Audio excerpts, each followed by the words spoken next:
दूसरी चीज भाई और बहनों, हम साथ संगति से जुड़े हुए सच्चे हुए भाई बहनों ने बहुत सारी बातों पे विचार करना पड़ेगा। देखो, आप और हम कोई सामान्य आत्मा नहीं है परमात्मा की।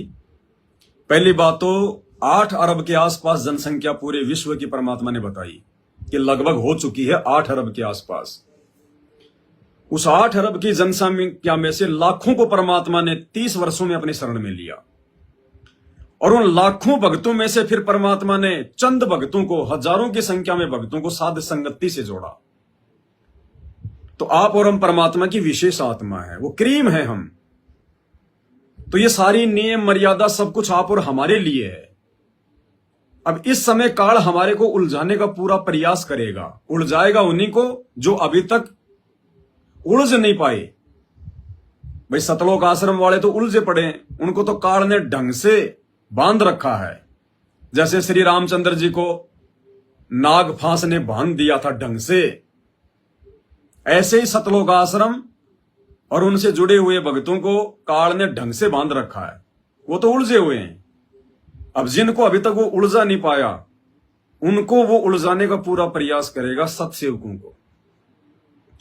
तो अब आने वाले समय में हर प्रकार से दबाव, संघर्ष ये सत्सेवकों के साथ में होगा। अब संघर्ष का सामना सत्सेवकों ने करना पड़ेगा। आने वाले 3 साल बहुत ही ज्यादा विकट होंगे, आप और हमारे लिए सामान्य नहीं होंगे, क्योंकि आने वाले समय में देश दुनिया की परिस्थितियां तेजी से बिगड़ेंगी। और परेशानी उन्हीं को होगी जो पूर्णतया सतगुरु की मर्यादा में होगा। जो 50-50 चल रहा होगा उसको काल ज्यादा नहीं छेड़ेगा। जो पूर्णतया मर्यादा में है, काल उसका दुश्मन है। तो हमें सत्सेवकों को काल ज्यादा उलझाने का प्रयास करेगा, तो सावधानी हमने बरतनी पड़ेगी। एक तो सोशल मीडिया पर जिन जिन भगत भाई बहनों के फेसबुक के अकाउंट हैं, पेज हैं, या यूट्यूब का कोई पेज है, तो भूलकर भी हम भगत भाई बहनों ने कोई अपनी फोटो नहीं लगानी है। परमात्मा कहते हैं माया त्यागना बहुत आसान है। माया त्यागना आसान है, लेकिन मान बड़ाई को त्यागना इतना आसान नहीं है। दूसरा परमात्मा कहते हैं कि जो मोटी माया है उसको तो हर कोई त्याग देता है। औरत को त्याग देगा, धन को त्याग देगा, वो तो लोगों को दिखाई दे रही है, उसमें तो हमारी बढ़ाई होती है। लेकिन जो सूक्ष्म माया है उसको कहते हैं कोई बिरला ही त्यागेगा। सूक्ष्म जिसे कोई देख नहीं पाता हमारे और परमात्मा के अलावा। ये राग, द्वेष, ईर्ष्या, मान बढ़ाई, छल कपट, इन चीजों को दूसरा कोई देख नहीं पाता। इसलिए परमात्मा कहते हैं मोटी मोटी माया तो हर कोई त्याग देता है, लेकिन जो सूक्ष्म माया है उसको जो त्यागेगा वो असली भगत है। तो ये सतलोक आश्रम मैनेजमेंट हरियाणा वाले भक्तों की तरह हमने अपने फेसबुक के पेज पर, फेसबुक की आईडी पर, हमारे यूट्यूब के चैनल पर, किसी भी सोशल मीडिया एप्लीकेशन पर हमने हमारी डीपी में जो फोटो लगाई जाती है, हमने अपनी खुद की फोटो नहीं लगानी है भूल कर भी। हालांकि नहीं लगाते हैं सत्सेवक भाई बहन, जिन जिन को ये ज्ञान हो गया है। 1-8% जो कोई नया नया साथ संगति से जुड़ा है, हो सकता है वो ऐसी गलती कर रहा हो। बाकी 90% सत्सेवक भाई बहन गलतियां नहीं करते। सबने साथ संगति का लोगो ही लगा रखा है। फिर भी ऐसी गलतियां आने वाले समय में हम ना कर दें। हम अपनी खुद की फोटो ना लगाएं। बहुत सारे लोग होते हैं आश्रमों से जुड़े हुए लोग, दुनिया की तो बात क्या करें। कोई महंगा सा मोबाइल ले आए तो उस मोबाइल के यूं कान के लगा के उसकी फोटो खींच के फिर वहां लगाएगा यूं सोशल मीडिया पे, यूं कि मेरे पास में ये मोबाइल है, इस कंपनी का मोबाइल है, ताकि उसके जितने भी संपर्क वाले हैं, जो उसके फॉलोवर हैं, फ्रेंड है, उनको पता चले कि यार ये तो बहुत महंगा फोन ले आया। तो हम ये मान बढ़ाई में आता है। राज त्यागना सहज है, सहज नारी का ने, मान बढ़ाई ईर्ष्या दुर्लभ तजनाइए। हमने अपने छोटे छोटे बेटा बेटियों की फोटो नहीं लगानी बिल्कुल भी। किसी के घर में आज ही बेटा हुआ है, फोटो खींच के तुरंत लगाएगा। परमात्मा ने घर में आत्मा भेज दी तो दुनिया को दिखाने की जरूरत क्या भाई, आत्मा भेज दी तो। ये गलती हमने नहीं करनी। कई लोग अपने मकान की फोटो खींच के डाल देते हैं कि देखो मेरे पास कितना अच्छा मकान है। कई अपनी धर्मपत्नी के साथ, अपनी भक्तमती के साथ में कंधे से कंधा मिला के, गले में हाथ डाल के हैं, या उनकी कोई जवानी की फोटो या कोई शादी विवाह की फोटो वो डाल देते हैं। ना हमने बैकग्राउंड में लगानी है, ना हमने अपनी डीपी पर लगानी है। हमने केवल साध संगति का लोगो ही लगाकर रखना है। एक पहचान है ये कि सतलोक आश्रम मैनेजमेंट हरियाणा वाले जितने भी संत रामपाल जी के भगत हैं, उनसे तो हम ठीक ही हैं, उनसे हम ठीक हैं। ये लोगो इस बात का ये प्रतीक है कि हम 90% संत रामपाल जी की नियम और मर्यादाओं में चल रहे हैं। ये लोगो इस बात का प्रतीक है कि 90% हम संत रामपाल जी को पूर्ण परमात्मा मान चुके हैं। ये लोगो इस बात का प्रतीक है कि हम संत रामपाल जी के ज्ञानी भगत हैं। हम देखा देखी में, हम किसी के धार्मिक धंधे का हिस्सा नहीं है। हम किसी फर्जी सतलोक आश्रम में नहीं जाते, हम किसी फर्जी नाम दीक्षा सेंटर पर नहीं जाते। ये लोगो इस बात का प्रतीक है कि हम लोगों ने अपने घर को ही आश्रम बना रखा है, ज्ञान को आधार बना रखा है, गुरु को भगवान मान रखा है। ये लोगो इस बात का प्रतीक है कि गीता जी के अनुसार हम अपने गुरुदेव को पूर्ण परमात्मा मानकर दोनों समय, तीनों समय जब भी हम लोग भोजन करते हैं, सबसे पहले अपने गुरुदेव को भोग की आरती के साथ में भोग लगाते हैं, उसके बाद वो प्रसाद हम खाते हैं। ये लोगो इस बात का प्रतीक है कि आप एक नेक भगत हैं, आप एक सुयोग्य भगत हैं। ये लोगो इस बात का प्रतीक है कि धीरे धीरे आप जी विषय वासनाओं से दूर हटते जा रहे हैं। ये लोगो इस बात का प्रतीक है कि आप संत रामपाल जी की वो वीआईपी आत्मा है जिनके अंदर से राग, द्वेष, ईर्ष्या, मान बढ़ाई, छल कपट धीरे धीरे समाप्त होती जा रही है। ये लोगो इस बात का प्रतीक है कि संत रामपाल जी ने आपको साध संगति रूपी एक ट्रेनिंग सेंटर से जोड़ रखा है। धीरे धीरे परमात्मा आपकी आत्मा को निर्मल और पाक बना रहा है सतलोक के लिए। ये लोगो इस बात का प्रतीक है कि आने वाले समय में जब युग परिवर्तन होगा 2028 और उसके बाद में जो सतयुग की जो शुरुआत हो जाएगी, और उस समय जो संत रामपाल जी की जो एक सेना बनके जो खड़ी होगी, एक नई जो एक सेना बनेगी, आप उस सेना में शामिल होने के लिए धीरे धीरे जो है तैयार हो रहे हैं। ये लोगो इस बात का प्रतीक है कि आप किसी के दबाव में आके मर्यादा नहीं तोड़ेंगे, आप लोक लाज में आके मर्यादा नहीं तोड़ेंगे, आप मर्यादाओं के लिए संघर्ष करेंगे। ये लोगो इस बात का प्रतीक है कि अब इस कलयुग की पिछली पीढ़ी में 650 साल पहले की तरह नादानी और मूर्खता दिखाकर अपने गुरु को मानुस मानकर उनको दोबारा से नाराज करने का मौका नहीं देंगे। ये लोगो इस बात का प्रतीक है कि आने वाले समय में जो महामारियां आएंगी, जो प्राकृतिक आपदाएं आएंगी, तरह तरह से काल और दुर्गा संसार को घेरेंगी, उस समय आप जी विश्वास के साथ में भक्ति मार्ग पर दृढ़ होकर खड़े रहेंगे। हजारों भगत टूटेंगे, भक्ति छोड़ेंगे, गुरुजी में दोष देखेंगे, दूसरे पंथों में जाएंगे, काल के दबाव में आएंगे। लेकिन ये लोगो इस बात का प्रतीक है कि संत रामपाल जी के सच्चे सेवक, सत्सेवक उस समय हर परिस्थिति का डटकर मुकाबला करेंगे, अपने गुरुजी पर विश्वास रखेंगे।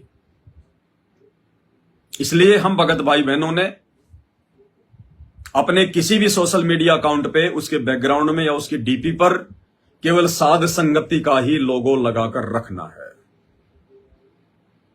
इसके अलावा हम भाई बहनों ने कोई भी फालतू की पोस्ट, कोई भी फालतू का वीडियो, या तो साध संगति का वीडियो या सतगुरु रामपाल जी भगवान के सत्संग, इन दो चीजों के अलावा आपने कोई भी पोस्ट, कोई भी फोटो, कोई भी वीडियो अपने सोशल मीडिया अकाउंट पर शेयर नहीं करना, डाउनलोड नहीं करना, अपलोड नहीं करना। कई लोग क्या करते हैं, अपने खेत में चले गए, गेहूं की फसल बहुत अच्छी खड़ी है, उसकी फोटो खींचेंगे टच और सोशल मीडिया पे बैकग्राउंड में लगा देंगे, हमारी फसल बहुत अच्छी है, अरे भैया तेरी फसल तू खाएगा, हम थोड़ी खाएंगे, जानवरों को थोड़ी खिलाएगा, दिखाने की जरूरत क्या है। पाकी फसल देख कर गरबैयो मत किसान, अभी तो झोले बहुत हैं घर आले तब जान। आज तो फोटो खींच के तूने डाल दी और 4 दिन बाद ओले गिर गए, फिर ओले की फोटो खींच के भेजेगा सफेद सफेद, सारी फसल खराब हो गई, सत्यानाश हो गया, लुट गया। ये नहीं करना हमने। कई अपने पहले की फोटो उसमें सोने चांदी पहन रखे होते हैं, अपने कॉलेज के टाइम की फोटो, कोई आर्मी में है, कोई पुलिस से रिटायरमेंट है, आर्मी से रिटायरमेंट है, अपने साथियों की फोटो, अपने जवानी के दिनों की फोटो। अरे भाई दारा सिंह नहीं बनना, हम भगत हैं, भगत सिंह नहीं बनना। हमारे को भगत बन के भक्ति करके सतलोक चलना है। बहुत जन्मों में दारा सिंह बन लिए, दारा सिंह के बाप बन लिए हम, बड़े बड़े मारथी रह चुके हैं हम। कोटि जन्म तू राजा की न्या, मिटी न मन की आशा, और भिक्षुक होकर दर दर घूम लिया, मिला न निर्गुण जो है वो निर्गुण रासा। अरे हम तो हाथी भी रह चुके हैं अरबों खरबों बार, अरबों खरबों जन्म हमारे हाथी के हो चुके हैं। अब हाथी से कोई शक्तिशाली है क्या? अलल पक्षी रह चुके आप और हम, जो 5-5 हाथियों को ले जाता पकड़ के। वेल मछली रह चुकी है जिसमें 30 हाथियों जितना वजन होता है। तो अब ये छोटे मोटे हाथ पैर लेके क्या दिखा रहा है सोशल मीडिया पे, है? बुढ़ापा आएगा तो पानी की बाल्टी उठाई नहीं जाएगी, हाथ डोले सोले दिखा रहा जिम में जाके 4 दिन। तो ये सत्सेवकों के काम नहीं है, ये परमात्मा की अच्छी आत्माओं के काम नहीं है। हमने कोई भी ऐसी चीज नहीं डालनी है जो आपको मूर्ख साबित करे, क्योंकि सत्सेवकों के अंदर परमात्मा ने एक न्यारा ही सॉफ्टवेयर डाल दिया है, अलग ही सॉफ्टवेयर डाल दिया एक। हम हर चीज को आसानी से जान सकते हैं, पहचान सकते हैं। हम किसी भी व्यक्ति के द्वारा कोई वीडियो डाला जाता है या कुछ लिखा जाता है, उसकी लिखावट से, उसके द्वारा डाले गए वीडियो से, उसके द्वारा डीपी पर जो फोटो लगाई जा रही है, हम उन चीजों को देखकर भी समझ सकते हैं कि ये भगत अभी तक ये कितना पानी में है, क्योंकि उसकी सोच, उसकी स्थिति का हमारे को उनकी हरकतों से पता चल जाता है कि अभी ये कितना सत्सेवक बना है, कितना भगत है अभी ये, कितना इसको ज्ञान समझ में आया परमात्मा का। तो अपने आप को दुनिया वालों के सामने मूर्ख साबित मत करो। परमात्मा की नजर सबके ऊपर है, परमात्मा पल पल सबको देख रहा है। और इस समय को यदि मजाक में लोगे, हल्के में लोगे, तो भाई बहुत बुरी बन जाएगी, फिर बहुत बुरी बनेगी। फिर अपने परमात्मा के दर्द को समझो, उनके मिशन को समझो। 10 साल से तुम्हारा बाप जेल में बैठा हुआ, 10 साल से, किस लिए? वो यहां कोई बिजनेस करने नहीं आया था, आप और हमारे लिए। और हम किस दिशा में जा रहे हैं, हम क्या करने जा रहे हैं, तो वो नाराज होगा, उसकी आत्मा दुखेगी, दिल दुखेगा। और कहते हैं यहां तो जो नालायक अपने शरीर के मां बाप की भी जो आत्मा दुखा दे, वो भी जो है वो नरक में पड़ता है।